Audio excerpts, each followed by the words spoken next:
করে আমাকে 200টা টাকা ধার দিন। ভাইটার আমার খুব অসুখ, ওই টাকা দিয়ে ওষুধ কিনে নিয়ে আমি বাড়ি যাব।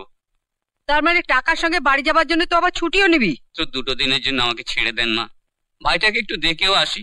টাকা পয়সা কিচ্ছু এখন হবে না, তুই কাজে যা তো। ওই হারামজাদির আশকারা পেয়ে বাড়ির চাকর বাকর গুলো একবারে মাথায় উঠে বসেছে।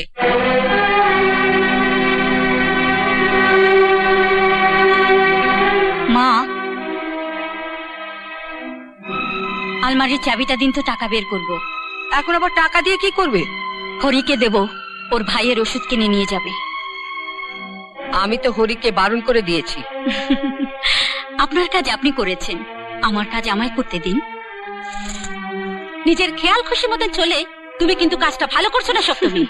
জানি, কিন্তু যে দেশে যেমন আচার, শুরুতে তো আমি এমনটা ছিলাম না দিদি ভাই, তোমরাই তো আমায় শিখিয়ে দিলে এবাড়ির বউ হয়ে থাকতে গেলে কিভাবে থাকা উচিত।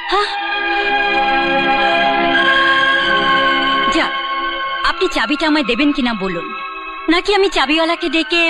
না না না, মানে আমি না বললাম কখন। এই নাও না চাবি।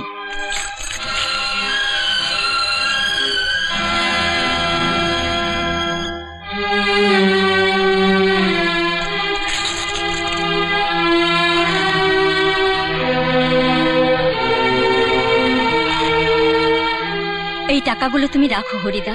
এত টাকা তুমি আমাকে কেন দিচ্ছ গো দিদিমণি? এই টাকা আমি শোধ দেবো কি করে? শোধ আমি ঠিকই নিয়ে নেব।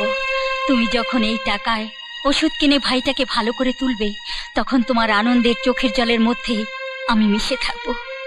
ধরো হরি ভাই, টাকাগুলো ধরো।